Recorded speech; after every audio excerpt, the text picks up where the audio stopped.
All right. And it's going to YouTube. All right. So kind of like while that gets set up, just kind of hang off a little bit more. I'm going to share that link here in a second whenever it gets set. All right. Here's that. Let's mute there. Share here. All right. And hit record. All right. Well, hello. Sup? Uh, I am here once again, this time with Scott Byers. Scott is a clarinetist and music teacher kind of around the Houston area. Mhm. Let's see. I first met Scott at Sam Houston, right? In Yeah, it was in it was undergrad. the fall semester I enrolled. Yeah, Yeah. way back in 2011. So Yeah. Right. That was I a long think time ago, man. that's right. Yeah, I was trying to find a practice room and I saw a guy with an upright bass just leaving. I'm like, hey, is that room open? Something Yeah. like that. It So had to have been something like that. I don't know, man. yeah, I remember you worked in the front office, and so like I would see that you in too. there. Yeah. Anyway, so I've known Scott for quite a while. We've kind of kept in touch after that. Ended up actually at the same grad school. Oh yeah, uh, yeah. It's and going on 6 years now, or more than that. Yeah, something like yeah. Something if it was 2011, it'd be 9 years at this point we've known nine each other. years. Oh man. Yeah, that's how math works. It's crazy. Anyway, so today I'm here to talk with Scott about just about the clarinet. So first off, like I said kind of earlier, I'm doing these lectures, these videos for my class. So the first thing I really want to touch on is kind of what is your experience with the clarinet? Like why the clarinet of all the things?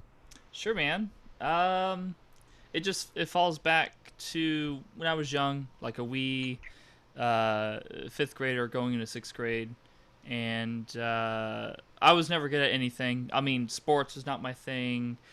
Math certainly was not my thing. Anything regarding the academics, I just didn't excel at, and I don't know. I felt some sort of yearning to do something, and we were given a flyer um, towards the end of my fifth grade year about musical instruments, or at least uh, trying a tryout. And so my mom took me to the middle school cafeteria, saw all the instruments, right? Tuba, trombone, flute. None of them appealed to me. However, I recall before that taking apart a really nice black VCR that I somehow put together quite well. However, my mom and grandmother were infuriated with me, but the appearance of something technical really like took a lot of interest in my perception, and I saw this black stick with metal keys, and I'm like, hey, that looks really cool, and it reminded me of the VCR that I took apart. So anywho, the gentleman's like, oh, and he grabs the clarinet and he hands it to me. However, he doesn't give it to me the proper way. He kind of like had it upside down, and just all types of wrong. And I looked at it. I like within 5 seconds I go, oh, and I just knew where to put my fingers.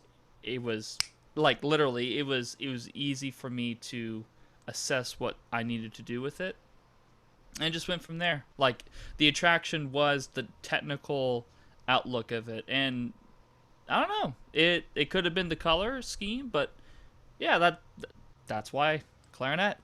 Yeah, the clarinet always it's like it just it looks like it's from outer space or something like an instrument from Yeah, the moon.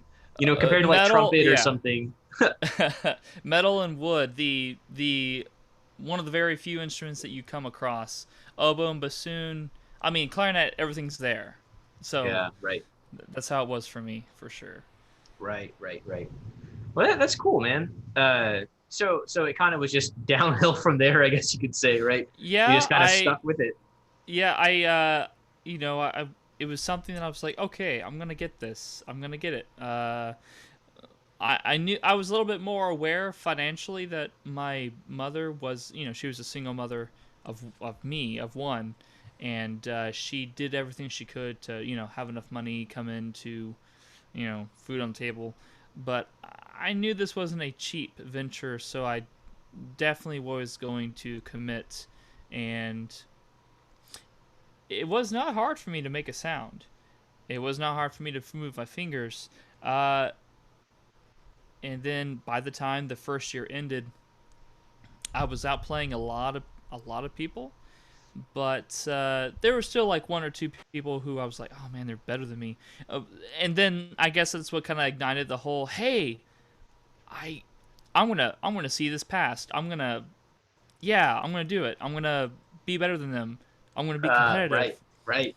Um, but it wasn't so much about being better. It was just like I just want, well, I wanted to be good and praised. right, right, right. It's like it, I mean, it feels good to be able to play the instrument well, Oh to yeah, like play something and then play it yeah, completely through and like perform it well. It's like that's a yeah, good feeling. yeah. And Yeah. It all went by like a blur, but I do sure, remember myself spending at least I mean the whole half-hour rule, but the moment I got home, I had a snack, I watched a show, I attempted to do my homework correctly, and then I just wanted to be on my horn for like an hour until yeah. like dinner.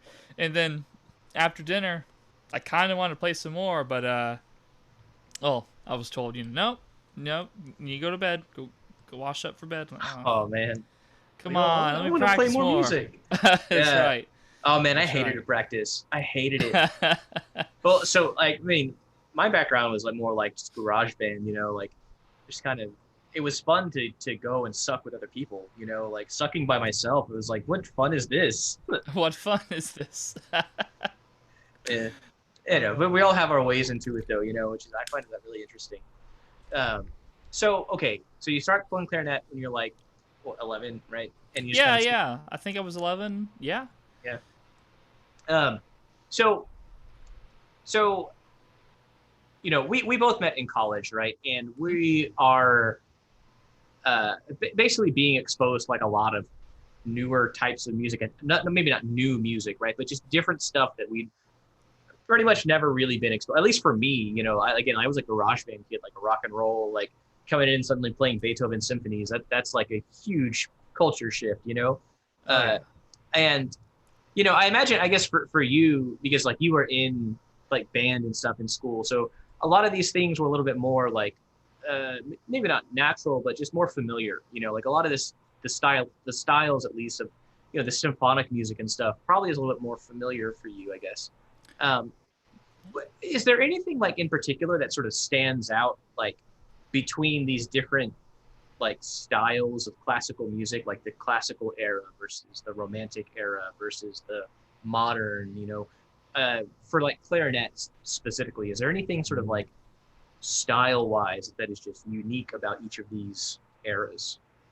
I guess I'll go backwards. So starting with the modern, being so from freshman to senior to be in a marching band. Sure, the marching show. I mean, but the real entertainment was being in the stands with all of the pop cover songs for a marching band to play Real Big Fish, Sell Out, um, Yeah, Michael Jackson's Thriller.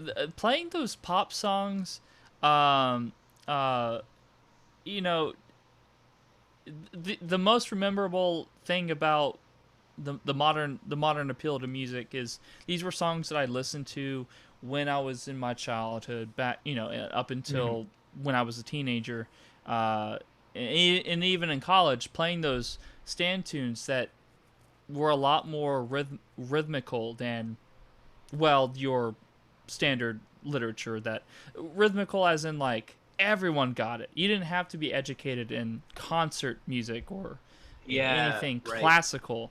And so playing that style of music, of pop music, of rock music, uh, you would see things that you don't typically get to see nor play because the low brass would usually have them, or that's something a bass guitar plays. Why am I playing it? Oh, okay, that's cool. I'll do it.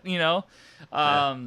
So yeah, very memorable for me on that point is just rehearsing and performing these 3-minute pieces that we got to perform literally every Friday night or every Saturday, depending when the football game was. That's Um, kind of interesting. So you guys basically had like a little set list, right? oh And like, yeah, yeah, we'll just like pull these cover tunes from a set and list. then not only were they arrangements, but we would have like version 1 or version 2. Like the version 1 would be shorter than version 2, Yeah, right, or right. something. Um, I so or repeat, Yeah, right, right, right, right. That's uh, really interesting though, because yeah. so like, I spent, I think one semester I subbed for the basketball band at Sam Houston, and it was like kind of the same thing. They had all these like pop tune arrangements that they played. I mean, I guess it was pep band, right? Is that what they called it? I don't Yeah, remember. pep band. I mean, any Yeah, any kind of stand, stand band. right, right, right. It was fun. Just like it was like a little compact jazz band, with like Mm.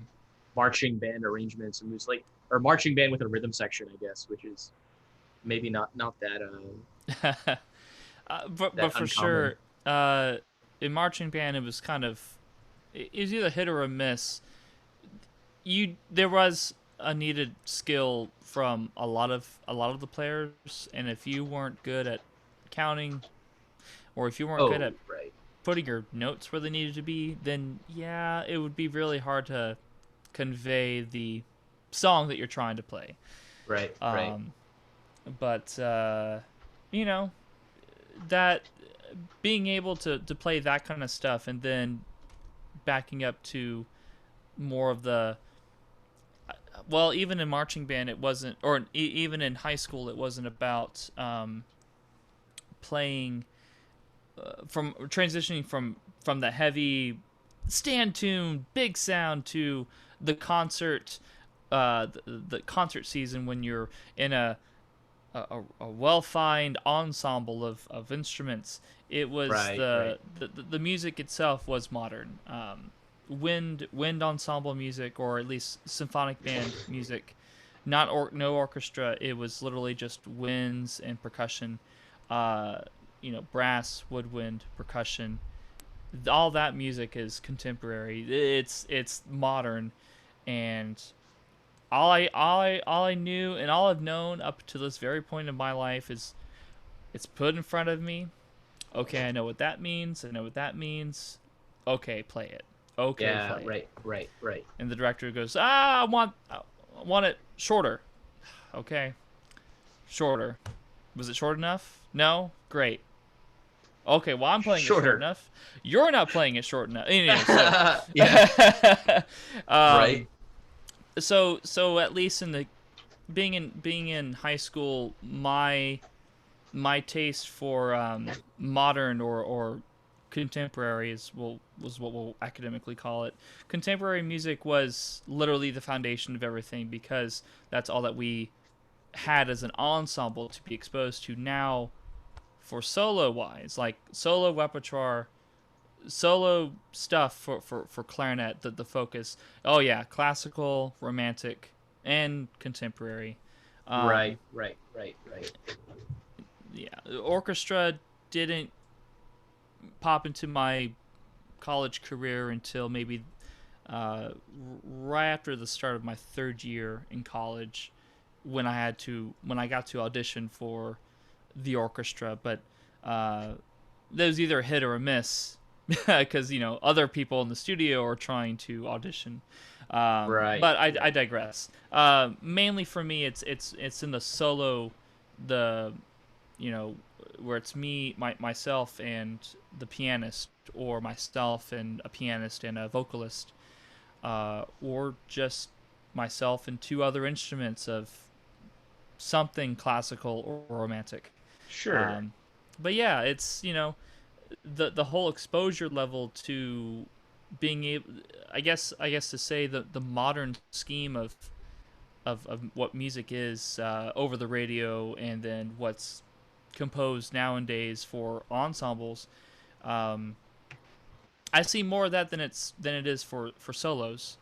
And I think there's a good reason for that too, but maybe we'll get to that later. But um, for me, okay, so clarinet, we excel in all three eras. I mean, uh, the classical music.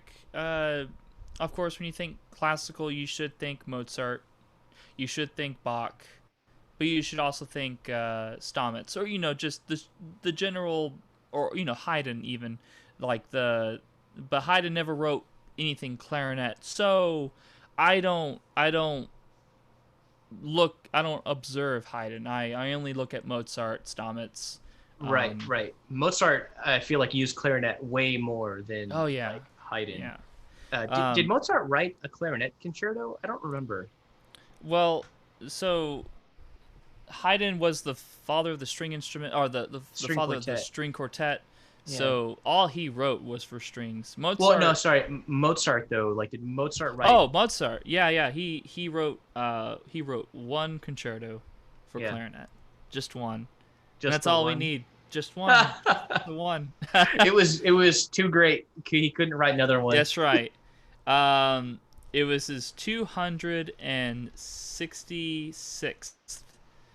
I'm sorry, 600 K 622, Yeah.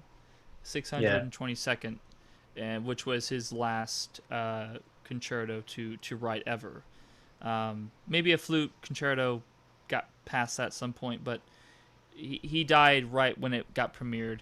Oh. But his buddy Anton Stadler performed it on the new clarinet model Oh. back in 1791. Um, but Mozart, however, he wrote a lot of quartets with clarinet. He wrote a lot of uh, eight member ensembles. Interesting. I mean, Mozart was diverse in every way. He Oh he yeah. wrote for clarinet when he could, because the philosophy behind Mozart was he believed that clarinet was the physical reflection of the human voice. And yeah, I believe it. I don't know. It's for scientific qualities. Clarinet has a lot of very specific characteristic that no other instrument has That is in the very wind true, family. actually. Yeah. Yeah. Clarinet to And me, clarinet has always had this very like pure, almost like a sine wave kind of tone. It's like there's no like edge to it. It's very just pure. It's just and it's a yes, tone. you hear it for what it is. You don't have any other. Um, I mean, a clarinet can cut through an orchestra on its own, Yeah. because clarinet, we, like, all these are all the harmonics that all the instruments touch. We Right. only touch half of them. So Yeah. so we're able to cut through, not a problem, because of our Right. unique sound. That's the clarinet for you. Um, so when I think more of the Romantic era, the Romantic style in itself, uh, orchestra finally evolves, and then a lot of composers are breaking rules. They're doing Yeah. whatever they want. They're composing whatever they want. And the clarinet, it took on its advantages, much like all the other instruments. Everyone got a different evolution, and so for clarinet, we evolved into a much more of a technical, virtuosic instrument, something that literally like what a lead guitarist can do in a rock band, with all those riffs and guitar solos. You know, not I'm Yeah. really not stretching it too far. That's precisely what clarinet had became to be, is this instrument that can literally go above and beyond. Uh, Yeah. and I mean, it has a pretty wide range. I mean, for like, I mean, maybe not for an instrument, but it just like it has a wide range overall. Like it can get down there. It can get down in pitch, and it has a nice meaty low register, right? But it can also get like it can we can go scream. high. Yeah. Yeah, we can soar or we can fly low, um, Yeah. and that's where it all comes down to. To me, I feel that classical music, it doesn't have us play super high at all. No, it keeps us Right. very Right. contained, very mellow. The Mozart Clarinet Concerto doesn't have us go high at all. I mean, there have been different renditions, but any kind of notion of extreme range throughout the entire piece, hardly any. Whereas Yeah. Right. romantic music, like Weber or, well, I mean, Beethoven, those guys, they wanted to see what we could do, and I don't know. To me, it's unsure about how they came up with these ideas, but Yeah. I know that there were revolutionary players that literally symbolized what clarinet was capable of, Right. and Right. then those composers took their techniques and wrote that extensive range for us to Right. play in, and I think that's where modern or modern composing, like yourself, because I performed that one piece for you, Yeah. and then just what other modern composers have done. A lot of things get clarinet players in general to play in the extreme register, and high schoolers who haven't been really exposed to how to control the upper unless you're in advanced learning like with Right. clarinet lessons, that's a bit of a problem for them. Sure. So a Sure. lot of directors go, no, no, no, we're not going to play that. How about this is nice, and they try Yeah. to We're find gonna something. stay in this range right here. Yeah, that's We're right. capable of like this. We're just gonna stay right here. But I really do appreciate the romantic style because not just the exposure to range that clarinet is capable of, but a lot of the musical nuances Mm. of playing slow, playing really fast, exaggerated or aggressive or delicate and distant. Like those are the kind of things that I love to play in a solo sense in orchestra. Yeah. I mean, yeah, Beethoven. If you ever want to hear a clarinet player play really well in an ensemble setting, I don't think modern wind ensembles are the way to do it. You have to hear a clarinet player in an orchestra, and Mm. if they're playing any kind of repertoire, Beethoven's Heroica, um, it's great. Yeah. Third Uh, Symphony, man. That was actually yeah, my first that too. experience with Beethoven. The Third Symphony, the Um, Heroica, man. yeah, and Symphony in E then flat. Oh, it's so good. I was actually listening to that the other day. nice. I'm the Sixth Symphony is where That's a the lot. pastoral, right? It is, Yeah. and it has a lot of excerpts, little chunks of music where Mm. we have to audition with if we ever want to be considered to be that top player in the orchestra. Right. Um, Right. but it's just good practice because it what the romantic era has done for clarinet players, um, and I would even extend that to say to flute players as well. Um, Clarinet, we're able to use a lot of traditional techniques with what we do when we articulate, when we Mm. use our tongue to playing with big sound to small sound, loud to soft, as I teach my sixth graders. But uh, traditional techniques come from the romantic era. In the classical, we didn't have as many markings or as many styles as the romantic era had, Yeah. and then modern took that for itself, and then it evolved from that. So um, yeah, no, each era has a lot to favor to. Modern is a little bit more broad because I'm able to understand a lot more of it because of the romantic era. Classical has a lot of its own stigmas about what is correct for clarinet playing versus what's expressive that the Romantic era had to offer from Right. composers and such. Right. But Yeah, yeah, that's cool. Um, so okay, um,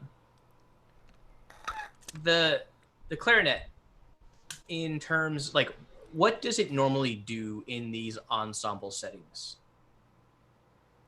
it's a Like very good question. what is its function? Is it like Hmm. you know is it just like a harmony instrument? Is it just like relegated to accompanying lines, or does it play the melody all the time, or like That what that's does a it do? that's a fair question. Uh, from what I've seen, what I've performed, and then everything in between, uh, so the clarinet is literally a mid to a high voice, depending on who's writing for it and what its sole purpose is for. But a lot of cases, clarinet will accompany each other, meaning the typically clarinet part is broken up into three parts. First part always has the melody. Second and third part have the harmony to the melody, or at least the melody, just down a few notes to make it Sure. sound thick. Uh, but primarily, like, even in orchestra or in a modern ensemble, yeah, clarinet has the melody. Rarely will, well, not even rarely, more cases than not, the clarinet has the melody, where at other times we will have some sort of supporting harmony or something nice and lyrical to whatever instrument's being featured Yeah. in the ensemble. But the whole idea about clarinet, because like it, it- we're we're diverse, because there's a bass clarinet which plays a lot lower than what we call the soprano clarinet, the normal clarinet. But bass clarinet, its role can also have the melody, or can have that Yeah. harmony, or it can have that bass support that we all know, from the Yeah, low because brass. bass clarinet Yeah. can get pretty low.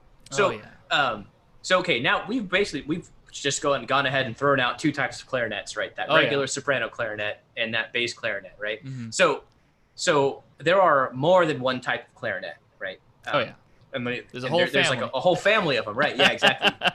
Just like every other instrument, the string instruments, they got a whole family of strings, right?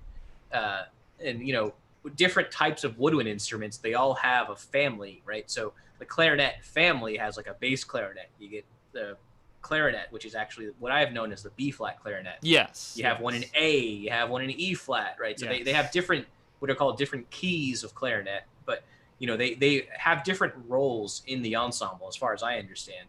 For instance, the bass clarinet, it has a lower sound, right? So it's going to be Hmm. playing like usually like sort of bass voice kind of stuff. Whereas I guess the soprano clarinet is that the highest register? It's the soprano clarinet, the B flat clarinet. It's diverse in the mid to the high register, but no, that is not our highest. The E flat clarinet would be our highest sounding clarinet, and when I say Yeah. high, it plays. Huh, you know how, like, you scrape a nail on a chalkboard?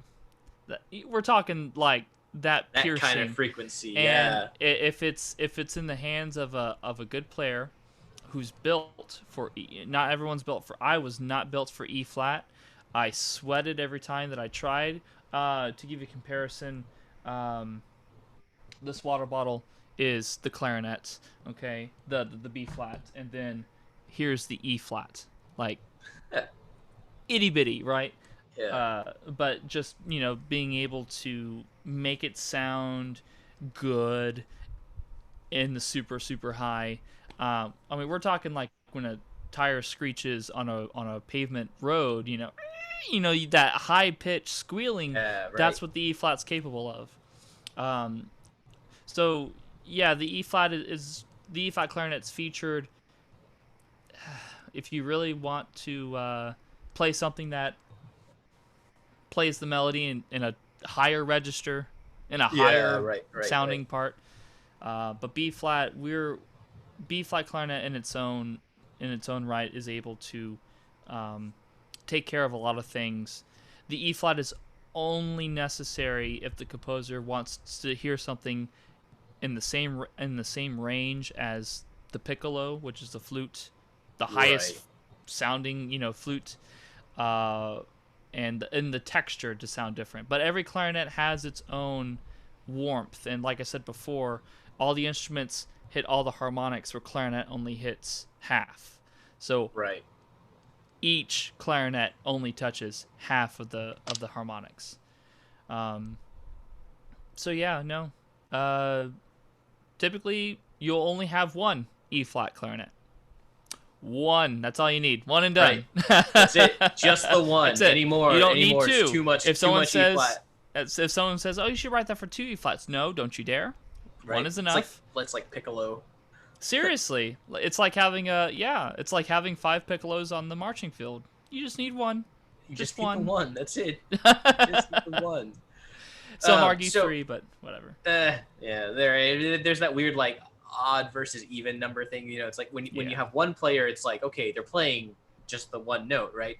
When you have 2 players, suddenly it's like, whoa, those notes, they don't sound quite right. But then when you add 3 players, it's like, oh, it sounds great. That's right. What? Why? A needle in a haystack. If you just throw yourself onto the haystack, there is a probability that you will be poked by the needle. And that needle is the E flat clarinet. You don't want more than one poking you. Right. You don't want a haystack full of needles. No. A needle stack. Yeah. We don't want that. So, one of the most memorable, or to me, I think, clarinet lines is that opening run for Rhapsody in Blue. Are you familiar with that one? Oh yeah, I've actually been asked last week to play it on my roommate's stream, because he's Keith, he's a pianist. That's right. Yeah, Keith is doing the whole piano thing right now. Yeah, and I go, haven't practiced that in a while. It's a little rough, a little rough. It's been a while, but yes, the very clarinet, the very famous, we call it the, well, not smearing, but we're literally manipulating the sound, how air escapes our horn. Yeah, right. Because you have to do that bend, that slide up into a note. So that's something that on a string instrument or like a voice is like no problem, right? On a string, it's like you put your finger there, play the note, and just slide up. And you just slide. Right. For us, we're sliding up, and we're removing our fingers sideways. Yeah, right. So it's like, what's happening? It's right. Unlike a trombone where they can, right, they just slide it out, Yeah. Yeah. Clarinet, we have to. So I've had some training in it, and I just have to put it into practice. But it's one of the. It is a late. So it's a. Some say it's a late romantic. I'd say it's an early contemporary piece. But yeah, that piece. The technique didn't come from any book. It didn't come from anyone specifically, except from the player that goes, "Hey, that piano did that, didn't it? Okay, cool. I can do that too."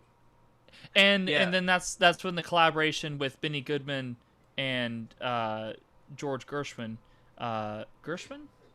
Is that right? Gershwin? Oh yeah, that's how you say the name, right? Gershwin. But yeah. Okay. I'm not sure if Goodman and Gershwin ever worked together. I don't know about that. Oh no, yeah, they were buddies. I believe it. Well, Glenn Miller and Benny Goodman were really good buddies, but Gershwin kind of caught word about Benny, and kind of gets fogged. But anywho, Gershwin he knew what the clarinet was capable of, thanks to Benny Goodman, and so the whole that tune, that opening tune, was written for piano originally, right? And you just hit every key, but and then the idea of, slide up, that's right, and so whoever the player was, that I can't commit to memory, but the removing of the fingers was something no one has ever done before, and it makes it such an iconic piece Yeah. to go, what is that instrument? It sounds like clarinet, Yeah. but it is clarinet. We just Yeah, it is, right? That's the It's only just time we get to do it. right, yeah, is in that piece. That's pretty interesting. So would that be kind of like an extended technique of the clarinet, like this sort It of like really is. glissando thing? Yeah, like Interesting. glistening up into a mid to upper range to the highs. Uh, that is where, to my knowledge, anything else that we've done before that has been literally half steps. You know, a Right. chromatic scale of some form. That's Right. right. It's just no, We no, no, no, no, release. no, no, no. That's right. Button, no button. That was like from no button, and then as if something like peanut butter was like trapped within the mechanism, and it went. Yeah. So That's what that take. That's right. Just right. gooey. Yeah. Right. Right. Right. More peanut So butter. yeah, that's right. Peanut butter. Uh, but yeah, you know, it was one of the very new. It was at that time in the early 1900s, like, oh my God, like, what is this new thing? And then people started like treble tonguing, or just these new concepts, new things that I call new, because nothing else has been really well invented or you Right. know, Right. discovered. It was just like, oh Yeah. yeah, let's do that. Clarinet's been around for a long time, you know. Yeah, I'm pretty sure. there's really no more secrets. So when we say evolution, in today's realm of instrument evolution for clarinet, it's what kind of reed are you playing on, or what kind of mouthpiece, and then, oh, did you know if you take more in and bite really hard, you play into the super altissimo? Like, I don't like that. I mean, I can play up there, no problem, but you shouldn't. Don't teach that to your students. Don't do that. Yeah. Right. Right. These awkward techniques to playing on a plastic clarinet will give you a different sound. Yeah, because it's plastic. Right. Yeah. Right. Listen. It'll also give you like kind of a worse sound too. Yeah, So yeah. There was a very special marching clarinet that was made in the 1950s or 60s, yeah. but it was supposed to mimic the metal saxophone, but it was just a metal clarinet. Everything about it was metal. I've only seen one in my life. Um, I had someone play on it, and it just sounded terrible. It was metal. It was just. Just There's a reason why disgusting. saxophone's better. Yeah. Right. Right. They're not cylindrical like we are. Right. Right. Yeah. You guys.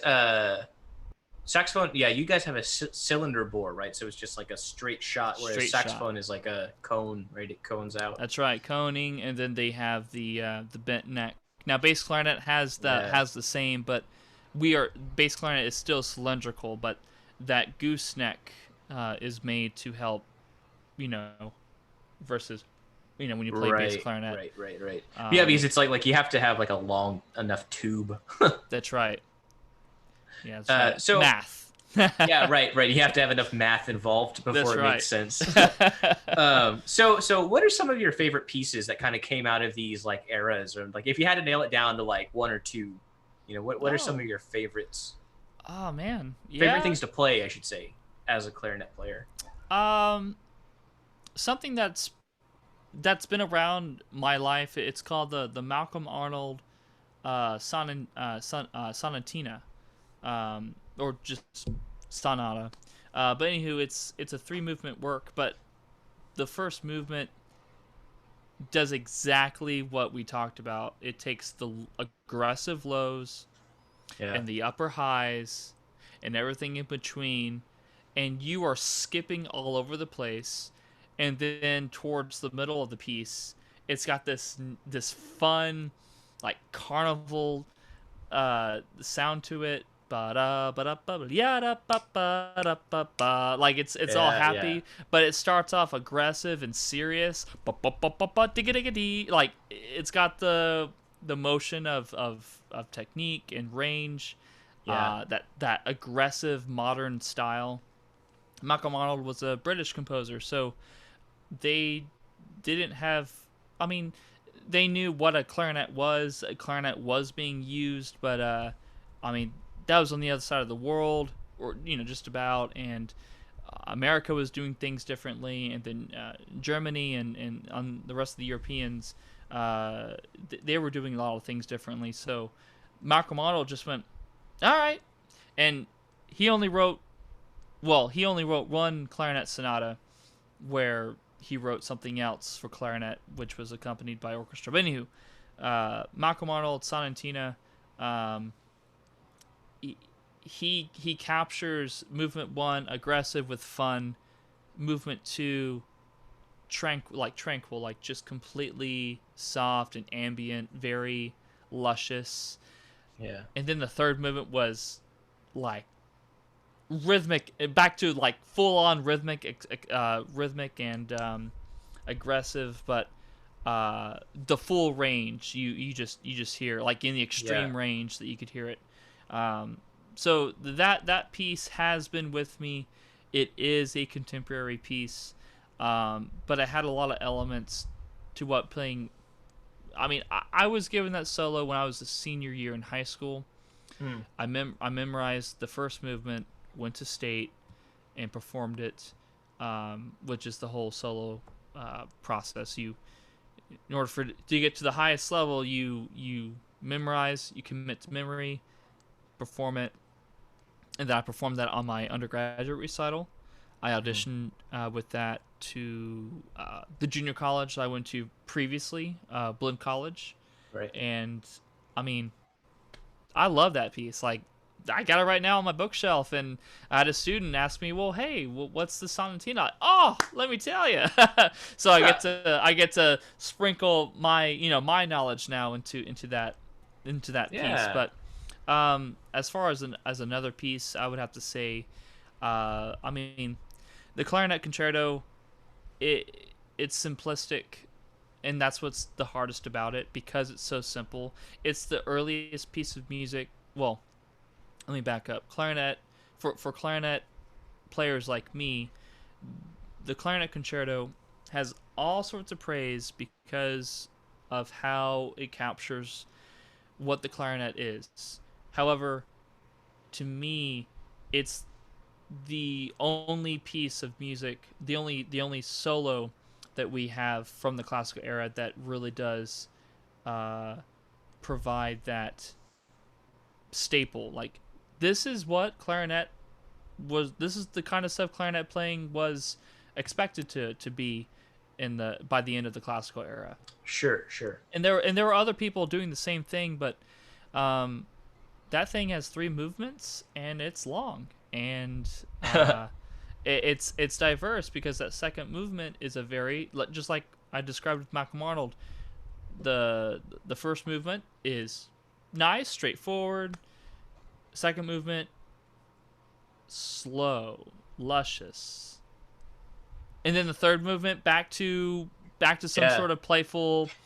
I mean, anyone can go listen to it, and it's literally uh, uh, type A, type B, type C kind of characteristic. Hmm. No movement's the same. Same with Malcolm Arnold. No movement was the Right, same. right.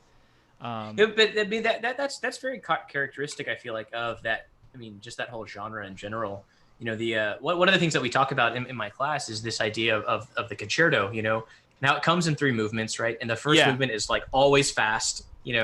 Second movement is always like slow, right? And the third movement is Yes. fast again, right? Either fast or faster, Right. Yeah. depending. Exactly. Exactly. Right. And again, that Mozart concerto was our only solo to have written for clarinet accompanied with orchestra, Right. Right. and it had that the number three is just a big number. In I mean, there will almost always be three movements in every kind of solo type of exposure. Right. But yeah, the characteristic trait, each movement has to have its own characteristic to stand out from one another. Right. Because I mean, they are like their own pieces, and They essentially, you are. know. They really are. Like on a typical recital, you will only perform the first movement, nothing else. Right. And people argue, well, why not all three? Like, do you really want to be listening to the same composer for 45 minutes? I don't think you do. Yeah. Right. I don't think you really do, actually. Yeah. So the first Right. movement itself, it's like 15 minutes long. So, Right. it's already long enough. Yeah, Let's exactly. listen to Right. something a little bit more Let's just do aggressive and something. playful. Yeah. Right.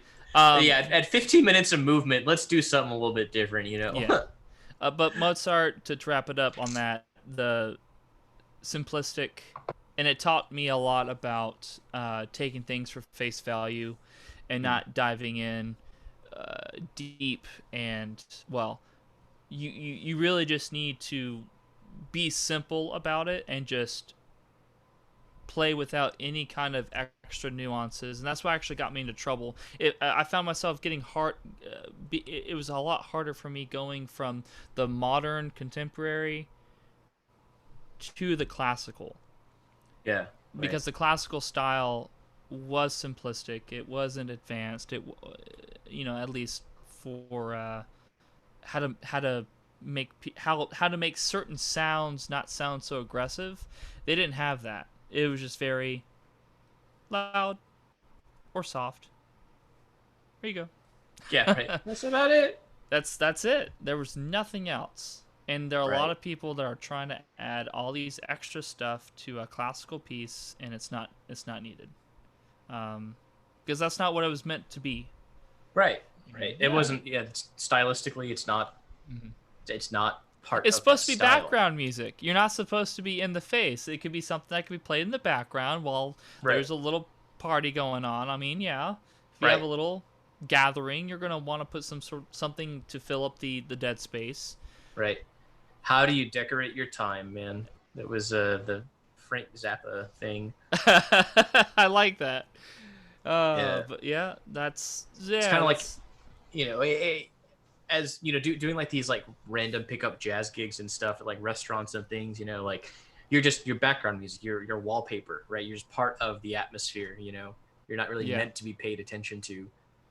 There's a lot of that in the classical era. I feel like, there is. I mean, they're really intense pieces of music if you pick them apart and like really listen to it. But at the same time, also it's like they were just meant to be light and frilly and like sit in this sort of like space. Yeah, especially one thing sticks out: Haydn's water music, his water suite, or whatever it's called. But it was made for a festival event, and it was very, very background. Yeah, nothing right. nothing was about what nothing about it was supposed to be in your face. Right, Yeah. right. It's just it's there, and like And then that's it. eventually music led to, oh, it's all about the music. Sit down, hush up, Right. and listen to these virtuosic players that spent 20 plus years of their lives mastering their horn. So, Right. yeah, Right. yeah. It's a very interesting topic. So, Well, so I guess before we end here, just gonna give you a chance here. Any sort of like closing thoughts? Parting thoughts on sort of this conversation we've had so far. I mean, I guess to fall back towards the beginning about with modern music, regardless if it's for wind ensemble, the radio. I mean, even indie music like YouTube, any kind of indie artists or mixers out there, or people who are really interested about fusing sounds.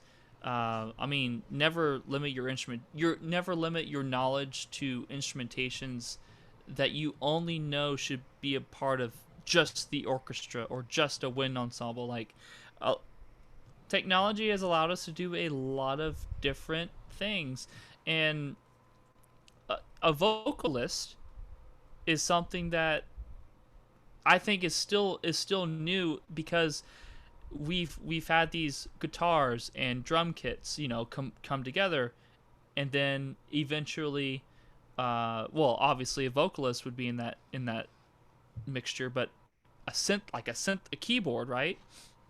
All these things that are adding to this formula is just different sounds, different, uh, different voices, different color, Right. and Right. textures, and so I plan to do clarinet covers of my favorite video game soundtracks, and yes, they were not meant for clarinet, but I want to create a sound space, a virtual audio listening experience where it's my sound highlighting each and every single part of that score, from The Legend of Zelda or from the Castlevania series or anything of the sort that is musical, and I just put it together and it sounds great.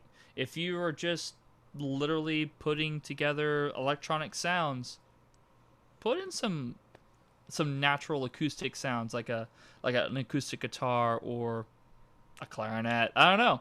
Yeah, just experiment, see what But works, a lot of people, yeah, a lot of people think that clarinet just belongs with the classical. No, that's not accurate at all. Yeah, one of there's this really cool piece, or actually, so there's this band Wolfpack, and one of their albums actually opens up with a clarinet solo. Oh, that's awesome. Yeah, it's really interesting actually. I'll link it to you here in a little bit. Yes, please. That sounds amazing. What is it? Careless Whispers, a saxophone with like Yeah, people think right. people imagine the saxophone being a more versatile instrument than the other. No, Jethro Tull, flute. Come on, Right, like they had a flute in their and rock band. that's right. And then there was a famous modern singer of today's time who I think she's a rapper, or some sort of like diverse singer who bust out the flute and started Was that beatboxing. Or who was that? Was that Lizzo? I don't know. Not comfortable with the name, but she was wearing a really nice dress. It was a big event, and she just pulled out a flute. She had just gotten married. Huh. But yeah, Yeah, so I remember reading an article about that, or so it was like seeing a video or something about mm. that, but I don't remember who it was, and I was like surprised to see like, oh, playing a flute. Whoa. Oh, and Lady Gaga was classically trained, Right, and right, like so. All knowledge is how you use it, right? Or all knowledge is how you go learn from it, and then how you apply it in your own, whether it be listening or creating. But right. no, I really hope that we get more independent artists that start fusing these sounds and start figuring out, oh, this is pretty cool. Let's share it. This is some cool stuff, man. That's right, Yeah. because Yeah. everything is revolutionary, and Right. Right. you know. So yeah. I guess the sort of biggest takeaway from all this is that don't limit yourself to what you think this thing is meant to do. Like Yeah, break experiment with out it. of the norm. Yeah, don't let Yeah. the Right. norm of society keep you bounded. I mean, Right. that's Like I how tell my class all the time, man. How do you make something new? You change it just a little bit. you change Suddenly it a it's little new. bit. That's right. You change it a little bit, or you change it a lot, Right. Radically change it. because that's See what Beethoven happens. did, and people hated him, but then they started to like what he was doing, Yeah. and it The became critics normal. hated him. That's right. Critics for sure hated what Beethoven was doing, but strangely enough, the audiences loved it. That was the sort of the dichotomy there. Anyway, well, I don't want to take up too much of your time. It's getting kind of late right now. But Oh yeah. Scott, thank you so much for hanging. Thanks so much for talking. Hey, Um, thanks for having me. yeah, and I'm gonna go ahead and stop this recording now. Also, YouTube stream if you're watching. Great, thanks for sticking around. I'm gonna end the stream now.